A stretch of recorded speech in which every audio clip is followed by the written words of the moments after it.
Muito boa tarde e minha saudação a vocês todos, com imensa gratidão pela oportunidade tão valiosa. E o nosso abraço para você que está vendo gravado posteriormente também, o nosso abraço desse momento aqui de Jaú, que nós consideramos de muita importância pelo assunto, não por mim, mas pelo assunto. Eu digo a vocês que esse assunto é fascinante, apesar de ser um assunto difícil, mas é um assunto fascinante pela abrangência que ele propõe para todos nós. Veja que a palavra fascinação, ela tem dois extremos importantes. Quem de nós não fica fascinado pelo sorriso de uma criança? Quem de nós não fica fascinado por uma paisagem bonita, por um pôr do sol, por um nascer do sol, ou pela audição de uma música? A gente fica encantado com vários aspectos. A palavra fascinação é uma palavra boa, mas ela tem uma característica grave quando adentra a mediunidade. Aí a questão é muito grave. Então ela tem dois extremos, e nós vamos encontrar nesses dois extremos supostos médiuns, quer dizer, pessoas que são tanto perturbadas e se dizem médiuns e ficam fazendo revelações extraordinárias a torto direito, ou inventando coisas para alcançar prestígio, para alcançar respeito, para se projetarem. Ou pseudos mentores, que são espíritos hipócritas, vaidosos, que querem dominar grupos, instituições e médiuns, naturalmente.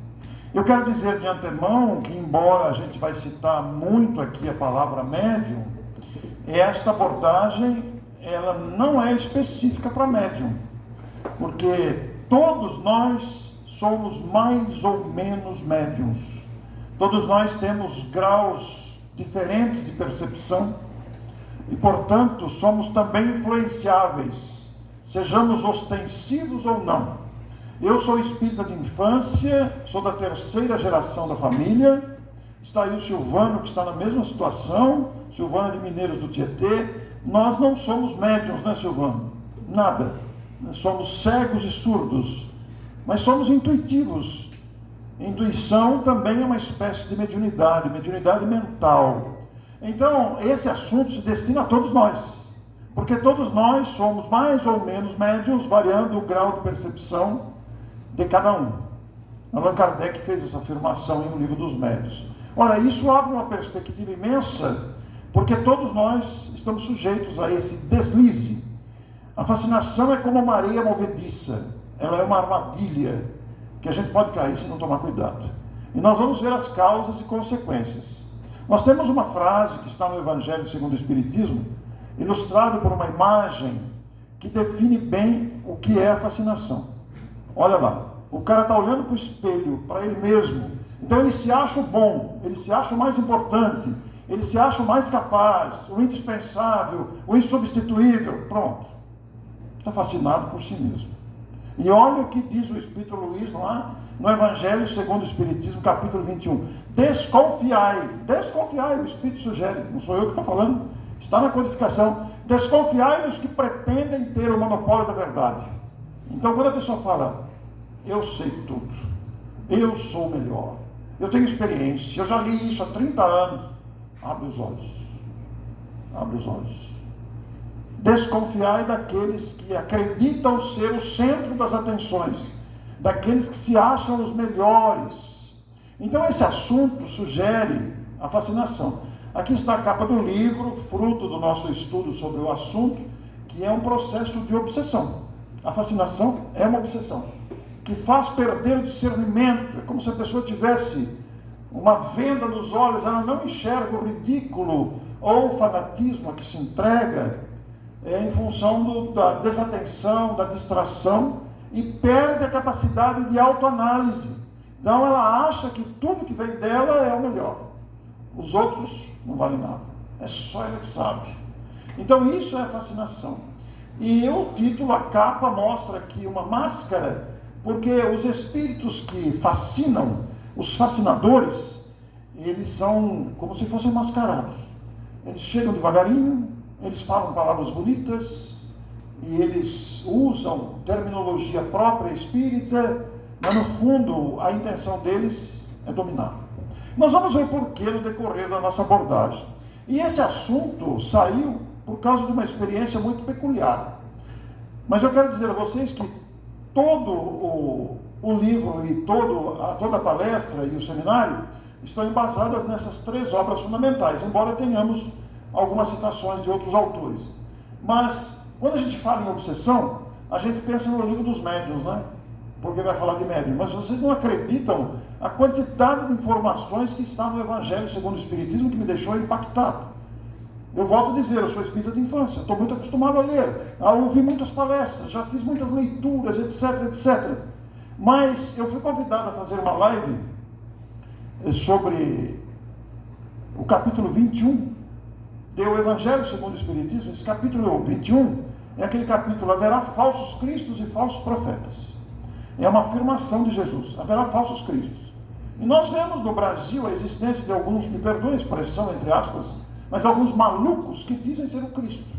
A gente sabe de alguns que se vestem, eu sou o Cristo, etc. E tal. Tem alguns malucos aí pelo Brasil, né? Então haverá falsos cristos e falsos profetas. A palavra profeta era usada antigamente para designar os médiuns. Hoje nós falamos médiuns. Mas Jesus já avisou: haverá falsos médiuns. Porque temos isso. De vez em quando estoura um escândalo na mídia envolvendo supostos médiuns. Então, antes de falarmos sobre isso, eu gostaria que vocês abrissem no livro dos médiuns, que está em mãos de vocês, exatamente na introdução. A introdução é o primeiro texto de Kardec, que está no livro dos médiuns. Eu vou pedir para o nosso amigo ler aqui para mim a primeira frase. Todos os dias, a experiência nos traz a confirmação de que as dificuldades e os desenganos com que muitos topam na prática do Espiritismo se originam da ignorância dos princípios dessa ciência, e feliz nos sentimos de haver podido comprovar que o nosso trabalho, feito com o objetivo de precaver os adeptos contra os escolhos de um noviciado, produziu frutos e que a leitura desta obra deve muito o terem logrado evitá-los. Vejam, isso está no primeiro parágrafo. É a primeira frase aí que Allan Kardec, é o primeiro texto que ele coloca no livro dos médiuns, e vai nos dizer que a experiência confirma todo dia que as decepções e as dificuldades, bom, só sobre decepção e dificuldade na prática do Espiritismo dá outro seminário, dá um congresso para falar de decepção e dificuldade na prática espírita, né? Sendo que a prática espírita não se restringe à reunião mediúnica. A prática espírita, hoje nós estamos vivendo aqui uma prática espírita. A prática espírita é tudo que se faz, o passe, a prece, prática espírita. Mas ele vai dizer que ele tem origem, tudo isso tem origem na ignorância dos princípios dessa ciência. Bom, aí já abre um outro panorama gigantesco. Princípios da ciência espírita. Entre eles, claro que nós não vamos ficar falando de cada um, não é o objetivo, mas entre eles está o fato de saber que os espíritos são pessoas. Não é um lençol com 2 buraquinhos no lugar dos olhos. São pessoas com as suas virtudes e as suas mazelas. Os espíritos não sabem tudo. Eles estão em diferentes estágios de moralidade e conhecimento. Então, se a gente conhecer o Espiritismo, a gente vai saber, vai levar em conta isso. Espera aí, o fato de ser espírito desencarnado não significa nada. Porque o que vem dele precisa ser avaliado, precisa ser colocado em análise, para a gente não cair na bobagem, na ilusão de que só porque veio de um espírito é verdade. Nem sempre. Às vezes está carregado das paixões daquele espírito. Então, esse primeiro parágrafo, na atenção nele, ele previne a gente dos desenganos, dos equívocos todos. Mas o livro, o seminário, a palestra saíram desta frase, ou desse trecho, que está no item 10 do capítulo 21 do Evangelho segundo o Espiritismo, que tem o subtítulo Os Profetas da Erraticidade. E lá nós vamos encontrar isso aqui, ó. Todo médium, vamos lembrar que todos nós somos médiums, de um jeito ou de outro. Tem os ostensivos, psicofônicos, psicográficos, de cura, de materialização, de evidência, de audiência, tem um monte.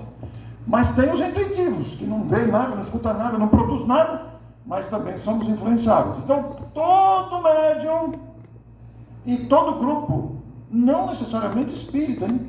Porque não tem só grupo mediúnico espírita, tem um grupo mediúnico que não é espírita. E todo grupo que considere privilégio seu receber as comunicações que obtém, indubitavelmente se acham presos de uma obsessão bem caracterizada. Isso aqui me saltou aos olhos, gente. Eu fui convidado a estudar esse tema aqui para fazer uma live durante a pandemia. Então eu me debrucei sobre o Vida em 10. Ele é curtinho. Vocês podem consultar, não é o caso agora, né? Mas ele é curtinho. E aí, isso aqui me impressionou muito. Quantas vezes eu já tinha lido isso? Muitas vezes, já tinha ouvido. Está lá no Evangelho isso. Não é nem no livro dos médiuns. Então, quando um grupo fala, ó, Bezerra de Menezes é só no meu grupo, tá? Ele não comunica no outro centro, não. Porque lá no outro centro eles não têm médiuns capazes. Eu sou capaz de receber Bezerra. Quando fala isso, já está obsediado. Só eu recebo Bezerra. Pronto, já caracteriza uma obsessão. Porque o sujeito está se dizendo privilegiado, escolhido. Não existe isso. Não existe nenhum tipo de privilégio. Não existe preferência. O que nos capacita para receber determinadas comunicações ou determinados espíritos é a nossa conduta. Sobretudo quando o espírito dominador se pavoneia com um nome que todos devem honrar e respeitar. Então o espírito usa nomes famosos para impressionar. Nossa, o Bezerra está comunicando aqui. Meu Deus do céu. Mas o Bezerra não pode se comunicar? É claro que pode. E se comunica. Bezerra e tantos outros. Mas eles são discretos. Eles podem dar o nome? Podem. Mas se começar uma sequência, toda semana o Bezerra se manifesta, não abre os olhos que isso aí é furo. De toda semana o Bezerra vem lá, meus irmãos, eu sou o Bezerra. Pode esquecer. Bezerra não precisa fazer isso. Não precisa, né? Então, eu conheço uma história de um centro espírita pequeno que ficou famoso e bombou, porque tinha um espírito lá que começou a se manifestar pela psicofonia, pela psicografia, e assinava Agostinho. Nossa! O centro virou, bombou, né? O Santo Agostinho está comunicando lá. Meu Deus do céu! Aí o centro ficava lotado, era menor que esse. Tinha janelas laterais, ficava aquele povo tudo em volta, assim, ó. E até que chamou a atenção de Jorge Andréa, que era um parapsicólogo ateu, mas estudioso da vida de Santo Agostinho. E aí ele falou, eu não acredito em nada disso. Mas já que, eu vou lá ver como é que é. Foi lá, sentou na última cadeira, e o chamado Espírito Agostinho psicografava, e depois fazia palestra. Ele falou, dá licença, posso fazer uma pergunta? Pode. E começou a perguntar sobre a vida de Santo Agostinho, porque ele era um estudioso da vida de Santo Agostinho, até que o Espírito espalhou, né? O Espírito não foi capaz de responder. Ele falou, você não é Santo Agostinho? Ele falou, não, eu sou Agostinho, o santo foi eles que puseram. Quer dizer, o grupo deu o qualificativo de Santo Agostinho. E o Espírito gostou de ser chamado Santo Agostinho. Veja que interessante. Ele não falou, não sou, não. Ele foi se divertindo com aquilo. Isso é um perigo, gente. Como um outro caso também conhecido, de um sujeito que foi no centro espírita, ele foi transferido de emprego, mudou para a cidade, procurou um centro espírita pequenininho, modesto, sentava lá no fim, ninguém falava com ele, mas ele ficava assistindo às sessões. Naquele tempo que as sessões eram públicas, mediúnicas públicas, e só comunicava a sumidade. Santo Agostinho, São Luís, Pedro, Lucas, só espírito desse nível. E um dia ele falou, depois de várias sessões que ele via isso, um dia ele pediu a palavra e falou, escuta, aqui só comunica espírito superior, e os sofredores, vocês não atendem? Do jeito que vai indo, só falta comunicar Jesus. Aí o espírito falou, não mexe com meu filho que eu te pego.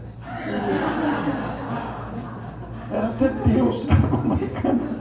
Então veja, os espíritos se aproveitam da nossa ingenuidade. Se aproveitam da nossa ingenuidade. Então esse trecho aqui foi a origem desse estudo. Eu me debrucei sobre o assunto e fiquei impactado com o que eu encontrei. Eu vou dividir algumas coisas com vocês, naturalmente, né? Bom, eu quero lembrar que no capítulo 23 do Livro dos Médiuns, está a classificação lá dos tipos de obsessão.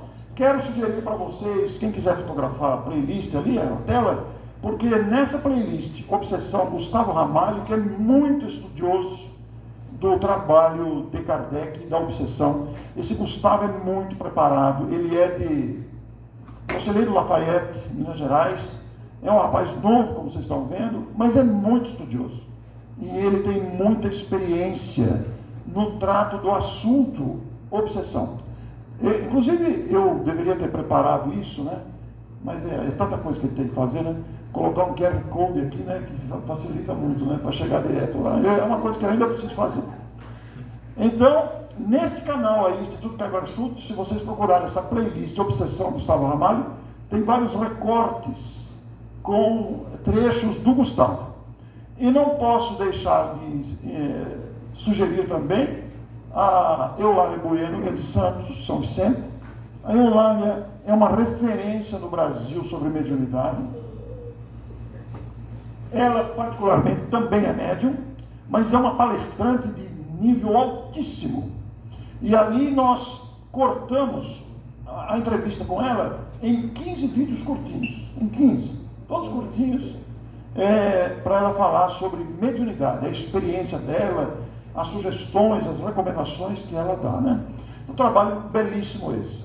E aqui eu entrevistei o Carlos Campetti, que é vice-presidente da Federação Espírita Brasileira, também sobre mediunidade. Ele faz sugestões maravilhosas, didáticas, oportunas. Inclusive, ele fala lá sobre a criação de grupos mediúnicos, critérios de acordos dentro dos grupos, né? Então tem lá, são 11 vídeos compactos com o Carlos Campetti. Vocês vão encontrar um material muito rico aí. São todos vídeos curtinhos, olha lá, 6 minutos, 9 minutos, 8 minutos, todos curtinhos. Mas eu quero sugerir a vocês não deixarem de ver esse trabalho. E, naturalmente, aqui nós não vamos consultar o livro apenas para citar, né? A gente precisa estar sempre envolvido nesse capítulo e não deixar de pesquisar aqui os itens específicos sobre os graus de obsessão. Não posso deixar de recomendar essas 3 obras de referência. Claro que existem muitas outras, mas Dramas da Obsessão, da nossa Ivone Pereira. Quem é que não leu Dramas da Obsessão? Vamos levantar a mão. Olha, gente, maioria. Está aqui um tesouro doutrinário de expressão. Como esse outro aqui, Obsessão, Desobsessão, da Sueli Caldas Schubert, que é um livraço, embora ele seja fininho. Ele é muito fininho. Inclusive, ele aborda com muita propriedade a auto-obsessão. Quando não existe nenhum espírito obsessor, não. É a gente mesmo que às vezes se obsedia com as nossas neuroses, né? Com as nossas manias. E a obsessão do próprio Kardec, tem 2 editoras que publicam no Brasil, que é a FEB e o Clarim, com tradução de Wallace Rodrigues. Essas 3 obras, como referência, embora Manuel Filomeno de Miranda ofereceu muita coisa, né? Mas aí está, não posso deixar de recomendar. Agora, olha essa advertência, olha a gravidade dessa advertência. Entre os invisíveis, bom, os espíritos são invisíveis, a gente não vê eles, mas eles existem. Eu não vejo nada, mas nesse momento aqui, existem os espíritos que nos acompanharam, os espíritos que fazem parte da casa, os espíritos que foram trazidos, os espíritos que são contrários ao seminário, os espíritos que participaram e são favoráveis ao seminário. Eu trouxe alguns espíritos comigo no carro de Matão, não sei quem são, eles entraram, podem entrar, por favor. Né? Mas eu não vejo nada. Vocês são capazes de ver? Não, não é tão simples assim. Um espírito tornar-se visível exige certos critérios. Mas o fato deles serem invisíveis não quer dizer que eles não existam. A imortalidade é uma realidade palpável. A gente vai constatar pessoalmente. Essa semana morreu um tio meu, ateu convicto, 95 anos. E eu e ele sempre brincávamos com isso, né? Porque ele me abusava, porque eu sou espírita, e eu abusava ele porque não aceitava isso. E nos últimos encontros eu falava para ele, vai ter uma surpresa que você não acredita. Que surpresa, não existe nada disso. Falei, a gente vai se encontrar lá. Lá onde? Falei, lá. Mas lá onde? Falei, lá na imortalidade, brevemente. O senhor vai primeiro, naturalmente, eu posso ir primeiro, mas ele foi primeiro. Né? E agora, quando eu for, a gente se encontra novamente. Mas quem se bobagem? Vai ter uma surpresa, rapaz, quando abrir os olhos. Então, entre os invisíveis, olha só, também há os que se comprazem em iludir. Em outras palavras, existem invisíveis safados, que gostam, se divertem em iludir, se aparece a ocasião. E os iludidos são os médiuns invigilantes. E não é só médium ostensivo, vamos lembrar disso. Olha aí, capítulo 21, item 11, de O Evangelho segundo o Espiritismo. Veja a quantidade de informações que está lá. E os obsessores mais perigosos são obsessores sem maldade. Eles não são obsessores por vingança. Eles têm orgulho do falso saber. Olha que impressionante isso. Tem suas ideias, seus sistemas, querem que a sua opinião prevaleça. Procuram médiuns bastante crédulos, que os aceitam de olhos fechados e que fascinam. Conhecem o prestígio dos grandes nomes que usam. Procuram deslumbrar com linguagem pomposa. Nada dizem de mal, mas a moral é o menor dos seus cuidados. Querem dominar para impor suas ideias. Isso está no livro dos médiuns. A gente poderia perguntar, mas por que isso? Ora, muito simples. Os espíritos são seres humanos, desencarnados. E olha que confusão que está o mundo. Manipulação de bastidores, intrigas de todo jeito, fake news. No mundo espiritual é do mesmo jeito. Pelo menos aqui no planeta Terra, que é um planeta bem atrasado ainda. Diz Erasto, em outro trecho, depois nós vamos mostrar, que existe mais mentiroso do lado de lá do que do lado de cá. Sabe por quê? Porque é maior o número de habitantes no mundo espiritual. A proporcionalidade demográfica é muito maior lá. 2/3 estão desencarnados, 1/3 está encarnado. E são todos seres humanos, com vontade, com ideias, com inveja, com alegria, com esperança, com amargura, com vingança, e por aí vai. Então, existe um espírito que influencia, não é porque ele não gosta de você. Não é porque ele quer se vingar de você, porque existe obsessão por vingança também, né? Mas às vezes são espíritos que estão procurando a oportunidade de impor as suas ideias. Então eles procuram essas características aqui, ó. Olha que perigo. Estamos expostos a isso, todo mundo está. Médium, ostensivo, intuitiva, palestrante, escritor, dirigente de centro espírita, passista. Mas isso é para a gente desanimar? Não. Isso é uma advertência para a gente se cuidar. E o próprio Kardec falou, mas então é melhor não ser médium, né? Porque ser médium, pelo amor de Deus, fica sujeito a tudo isso. Não é melhor não saber? Não, é melhor saber. É melhor saber porque a gente se cuida. Então presta mais atenção. E ele mesmo responde. Olha a lucidez do Kardec. O perigo não está no Espiritismo.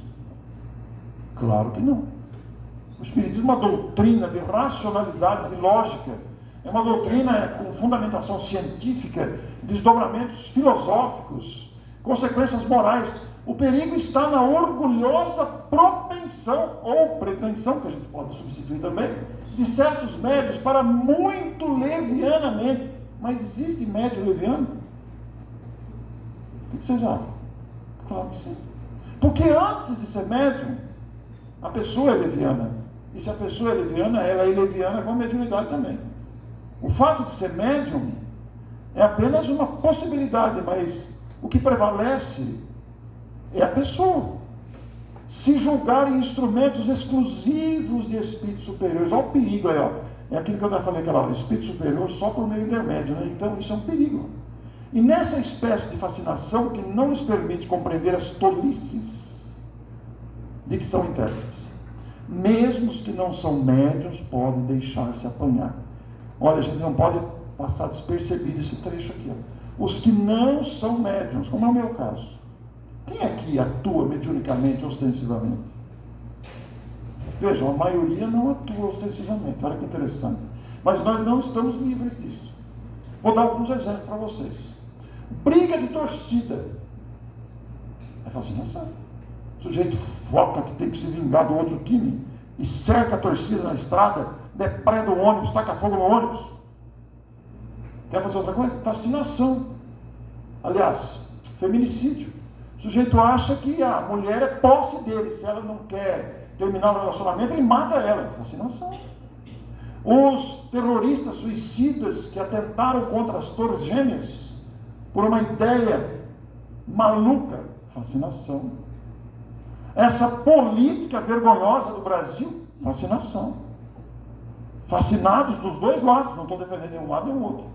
Extremos, extremismos, fascinação coletiva de um país. E por aí vai. Então, é todo tipo de situação que nós estamos sujeitos, que não necessariamente atingem médiuns ostensivos que labutam na reunião mediúnica. Eles vão onde encontram acesso. E é muito importante que a gente busque lá o livro dos médiuns, no capítulo 20, não precisa abrir os livros, mas nós não vamos agora, mas esse capítulo vai falar da influência moral do médium. Então, dos itens 226 a 230, que será muito importante, eu recomendo a vocês que pesquisem depois, que estudem, que leiam, porque nós vamos encontrar muita informação sobre até que ponto o médium influi nas comunicações. Porque a comunicação vem, mas o médium influi no conteúdo, porque a sua moralidade está fazendo-se presente. Se o médium é ganancioso, por exemplo, ele vai querer tirar proveito daquele momento que ele está recebendo a mensagem. E não é só proveito material, existe todo tipo de proveito. Então, a faculdade mediúnica não guarda relação com o desenvolvimento moral do médium, a faculdade. Ela é neutra, é um instrumento neutro, pois está radicada no organismo. É uma capacidade humana, está lá no livro dos médiuns. Todavia, as qualidades morais do médium exercem influência fundamental sobre a natureza dos espíritos que se comunicam por ele. Um detalhe importante que a gente tem que levar em consideração. Então, para um grupo ser harmônico e ser de confiança, os integrantes precisam se conhecer entre si. A amizade, o afeto entre eles, o respeito entre eles, gera segurança para a prática. E isto porque não foram os médiuns, nem os espíritas que criaram os espíritos. Claro que não. Ao contrário, foram os espíritos que fizeram, haja espíritos e médiuns. Desde todos os tempos eles exerceram influência salutar ou perniciosa sobre a humanidade, antes do espiritismo inclusive.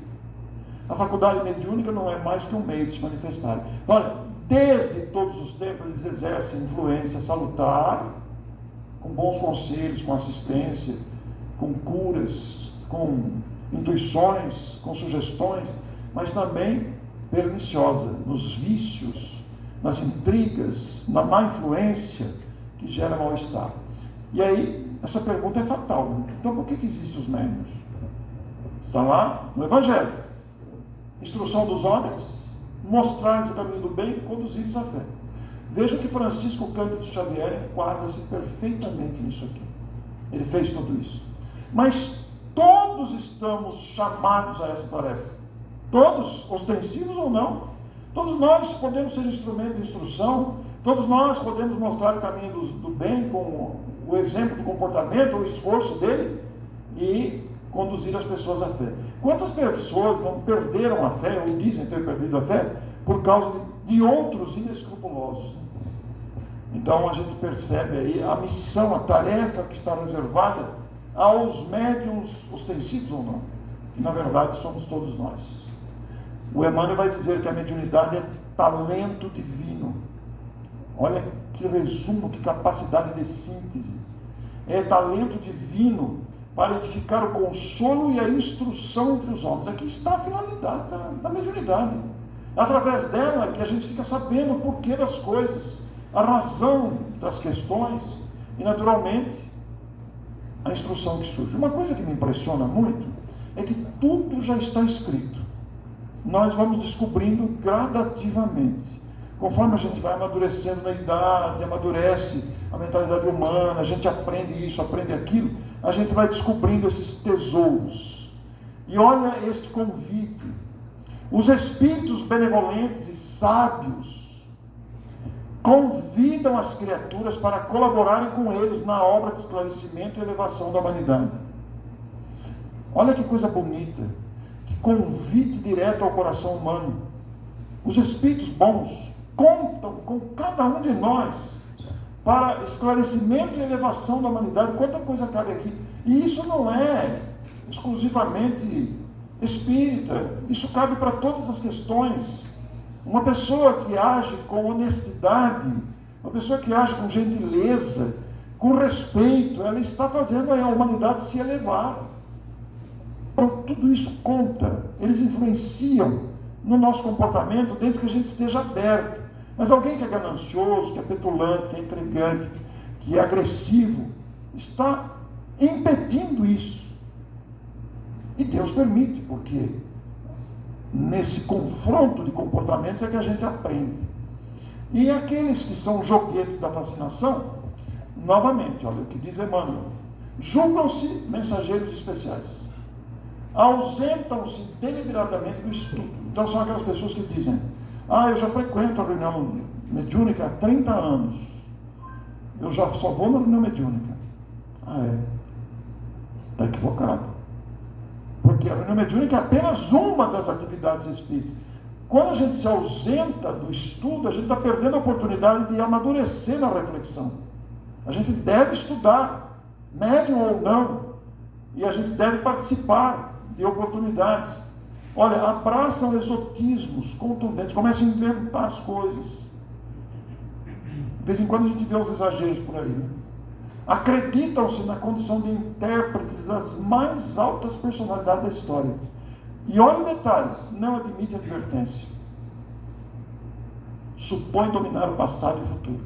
Se você for chamar a atenção de uma pessoa fascinada, ela não aceita. Ela se afasta, ela briga com você. A política fez isso. Afastou pessoas, separou famílias, separou amigos. Adentrou o movimento espírita, separou grupos. Agora imagine isso numa reunião mediúnica também, num centro espírita, num grupo espírita. As ideias de extremismo causam isso aqui. A pessoa... Depois eu vou mostrar um trecho impressionante que achei no Evangelho, mas é mais para o fim. Porque realmente é algo impressionante sobre isso. E o mesmo Emmanuel, com toda a sua sabedoria, Emmanuel é um sábio, gente.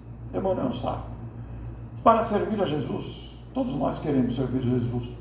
Pelo menos por gratidão a esse Espírito nobilíssimo, a esse Espírito incomparável, que abraçou a condução da humanidade com o seu imenso amor. Para servir a Jesus, o médium precisa, vamos lembrar de novo, que médium não é só ostensivo, todos nós, precisa afeiçoar-se à instrução, a gente precisa gostar de estudar. Então, quando tem uma palestra, se a gente puder ir, vamos.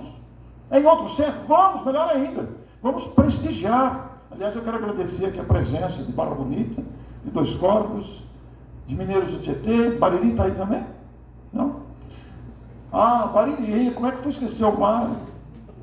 Barra Bonita, Bariri, Dois Corpos, Mineiros do Tietê, Jaú, né? Porque, não por mim, mas pelo tema que deve nos interessar, a gente deve se interessar. Mas eu não gosto daquele palestrante. A gente não deve ir por causa do palestrante, deve ir por causa da doutrina. Palestrante é absolutamente secundário. O que vale é o conhecimento que está sendo trazido, comentado. Não gosto desse assunto, mas vá, você poderá ser útil ao conhecimento e ao preparo da sua melhoria, de modo a ser filtro de luz, paz e elevação. Essa melhoria aqui é no sentido geral mesmo, né? Se a gente está acostumado a falar palavrão, se a gente está acostumado, é muito impaciente, não tem tolerância, a gente precisa treinar isso. É um treino, gente, não é fácil. Que autoridade tem eu para dizer isso? Nenhuma. Também fico irritado, também fico bravo, também fico indignado, também perco paciência. Então somos seres humanos precisando disso. O orgulho nos médiuns tem sinais inequívocos. Olha só. Aquilo tudo que a gente está mostrando. Lembrando que não são apenas médiuns ostensivos. Isso precisa repetir sempre. Não parece que é uma palestra para atacar os médiuns. Não. É uma abordagem de advertência. Quem disse isso aí não fui eu. Foi Allan Kardec. Confiança cega nas comunicações. Julgam ter o privilégio da verdade. Isso é um perigo, gente. Isso aqui é um perigo. Mas fui eu que recebi. Vocês estão duvidando de mim? Fui eu que recebi. Deslumbram-se com nomes famosos. Os nomes famosos podem se comunicar? Claro que pode. e se comunicam, mas são discretos. Podem dar nome? Pode. Mas é aquilo que eu disse no começo, não vai ficar uma coisa toda semana, né? De vez em quando surge uma comunicação belíssima, com um nome que todos nós respeitamos. Isso pode acontecer? Pode, porque eles gostam da gente. Eles lutam pelo nosso progresso. São espíritos que já venceram algumas coisas que nós ainda estamos presos. Então eles fazem tudo para nos ajudar. Repelem todo e qualquer conselho. Aborrecem-se a menor observação contrária. Normalmente, se você for tentar abrir os olhos de uma pessoa fascinada, ela rompe com você, abandona o centro e funda outro. É o que normalmente acontece. Porque ela quer ter o centro dela. Este é o meu centro, eu vou fazer do meu jeito. Então vira um espiritismo à moda da casa. Não o espiritismo conforme Kardec, está cheio. No fundo, não deixa de ser benéfico, porque abre outros grupos e com o tempo aquilo se renova, as criaturas aprendem, mas trazem rompimentos difíceis. E isso acontece em todo lugar, não é privilégio daqui ou de lá, em todo lugar tem. Na pandemia, lá em Matão, um centro virou 4. Durante a pandemia, teve um rompimento lá que virou mais 3. Então, é normal acontecer isso. É fruto do orgulho que ainda está em nós. Ainda está em nós, né? Então, Kardec faz um alerta importante. Vejam, a gente não pensa nisso, mas o Kardec faz um alerta. É o Kardec que faz. Vejam que observação interessante. O orgulho do médium pode ser despertado pelos que o cercam. Aí a pessoa vai dizer, nossa, você sim que é um médium bom, né? Eu só confio nas comunicações que você recebe. Eu conheço casos de esclarecedores que ele dá preferência para determinado médium. Se o outro médium começa a receber, não, peraí que esse aqui vai receber. Ele dá preferência, ele prefere determinado médium e desconsidera os demais. Isso também acontece. Porque a gente está falando de orgulho de médium, mas o esclarecedor também é um médium intuitivo. O esclarecedor também se enquadra nessas situações. Então, o esclarecedor é um aprendiz, como qualquer outro. Mais de uma vez tivemos motivo de deplorar elogios que dispensamos a alguns médiuns com o objetivo de os animar. Isso não quer dizer que a gente não possa reconhecer a seriedade de um trabalho, que não possa bater palma para alguém que a gente gostou, abraçar, cumprimentar. Né? A gente não está impedido de fazer isso. O problema está no exagero que possamos fazer com essa questão dos elogios. Allan Kardec, olha lá. Agora, o médium verdadeiramente bom tem facilidade de execução, não se prende a nomes, mas a linguagem, não se prevalece da mediunidade, transfere o mérito aos espíritos, tem modéstia e benevolência para com todos. É o Allan Kardec que classifica, que está a característica de um médium que está se esforçando, onde todos nós podemos nos enquadrar, né? Nós podemos, através do exercício, não ficar preso a nomes, a elogios, a personalidade, a pessoas, seguir a Jesus, não se prevaler da mediunidade, nem do espiritismo, e saber que mérito é dos espíritos que nos utilizam, somos instrumentos imperfeitos, né? Sem eles a gente nada pode, principalmente a benevolência. Agora eu gostaria de pedir a vocês que abrissem o livro dos médiuns, não se preocupe com a página, é o item 196, capítulo 16, mas vai no item, porque o livro dos médiuns está dividido por item. Vejam lá, é para dar um susto na gente o que está escrito aqui. Médium 196, todo mundo achou? Tudo bem? Não se preocupe com a página, item, depende da edição, né? Médiuns imperfeitos. Acharam? Já começou a abrir lá? Médiuns imperfeitos. Eu vou ler apenas o subtítulo, só para a gente ter uma ideia do trabalho que Kardec fez. Olha, médiuns imperfeitos, médiuns obsidiados, médiuns fascinados, médiuns subjugados, médiuns levianos, médiuns indiferentes, médiuns presunçosos, médiuns orgulhosos, médiuns suscetíveis, médiuns mercenários, médiuns ambiciosos, médiuns de má fé, médiuns egoístas, médiuns invejosos. Melhor palavra, né? Caramba! E o que são isso aí? São mazelas humanas. Isso aí são mazelas humanas, tá vendo? O cara é mercenário, ele quer comercializar o dom dele, ele quer tirar proveito financeiro. O cara é invejoso, ele tem inveja do outro médium. Vê se pode um negócio desse. Tem cabimento? Agora, para a gente não ficar sofrendo com essa qualificação negativa, vamos ver o 197, para melhorar um pouco, para levar o astral, né? Médiuns, bons médiuns, item 197. Médiuns sérios, médiuns modestos, médiuns devotados, médiuns seguros. Olha aí, acabou a classificação. O que vocês acham? O que vocês acham disso? E o Kardec está bem balanceado, né? Está bem balanceado. E o Kardec teve a preocupação de nos apresentar isso. Agora, não vamos fazer isso aqui, porque vai ficar antididático, demorado e cansativo. Mas eu quero sugerir a vocês lerem depois o comentário de Kardec para cada um desses médiuns que nós lemos aí. Porque aí a gente abrange essa classificação dada por Kardec. Vocês vejam como o livro dos médiuns é riquíssimo e está esquecido. O exemplar velho, amarelado, empoeirado, está lá na estante, e a gente tem um tesouro nas mãos. Já está escrito. Isso que me impressiona mais. Então, se a gente for ver a classificação didática que Kardec fez aqui, a gente vai se surpreender no bom sentido. E não vai ficar mais espantado com comportamentos de outros grupos, de outras pessoas, porque a gente vê de tudo na humanidade. A gente vê presunção explícita, a gente vê desejo de autopromoção explícita, mas também a gente vê dedicação, a gente vê abnegação, a gente vê sacrifício, renúncia, trabalho dedicado. Eu tenho andado por muitos lugares do Brasil, vocês sabem, e eu encontro as mais diversas situações.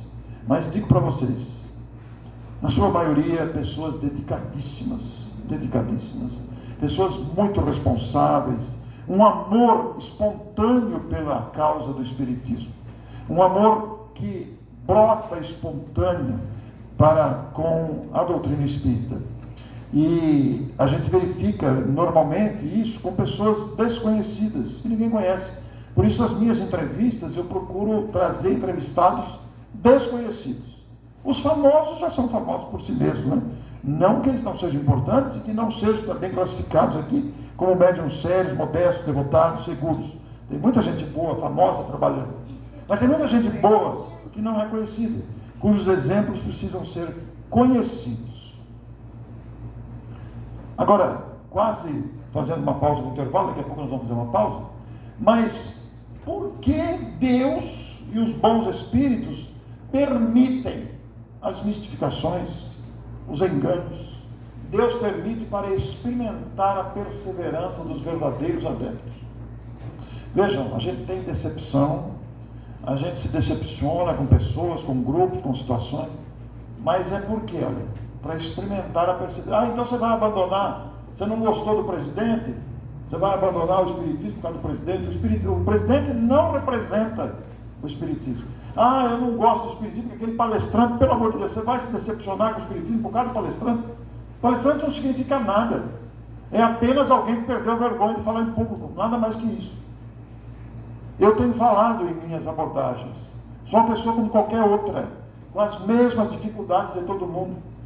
Graças a Deus, não me sinto, fiquei vacinado com a vaidade, não sinto isso, graças a Deus, posso dizer de público, não sinto vaidade, porque a pior caminho é a gente achar que a gente é melhor que os outros, é o pior tombo que a gente acha, que a gente leva. Então, você vai se decepcionar porque o palestrante foi chato, porque ele foi mal educado. Olha, isso é um problema dele, não é problema do Espiritismo.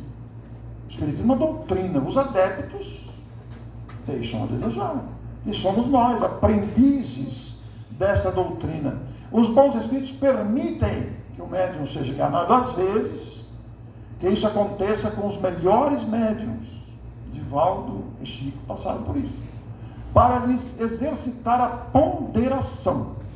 e para lhes ensinar a discernir o verdadeiro do falso.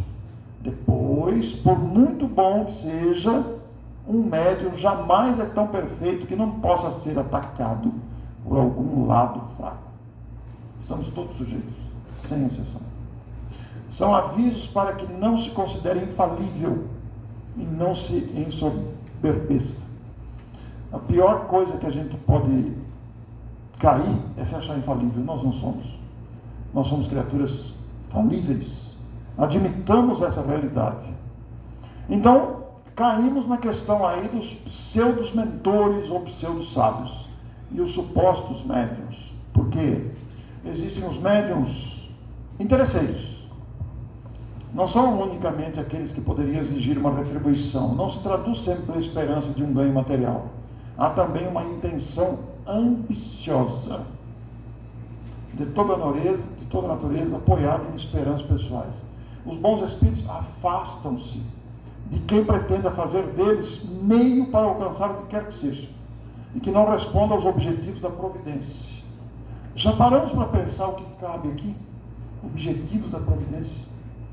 Quanta coisa dá para enquadrar? Dá para fazer um congresso de vários meses para a gente estudar aqui os objetivos da providência.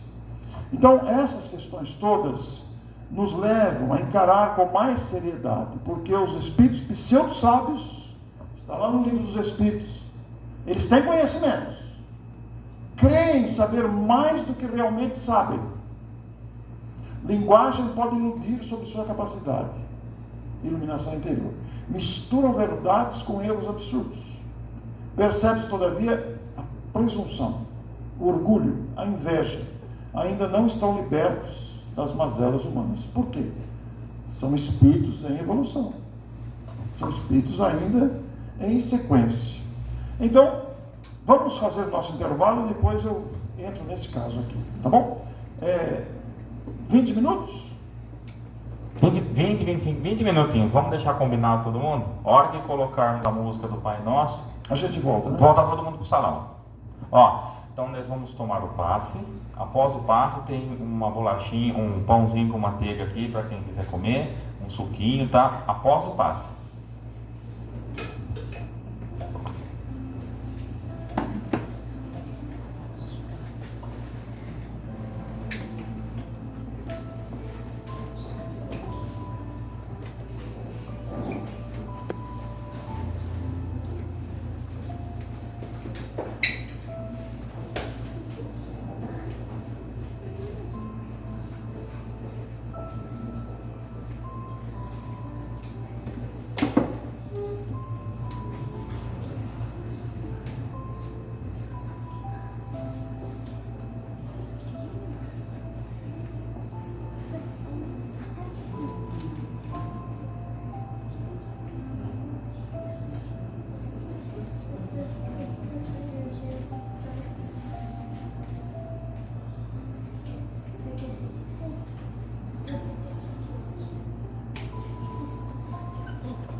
Ela que espere. Mas falou depois pra Não é fresquinho. É. Aqui.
Aqui tem nacionalidade.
Dói também.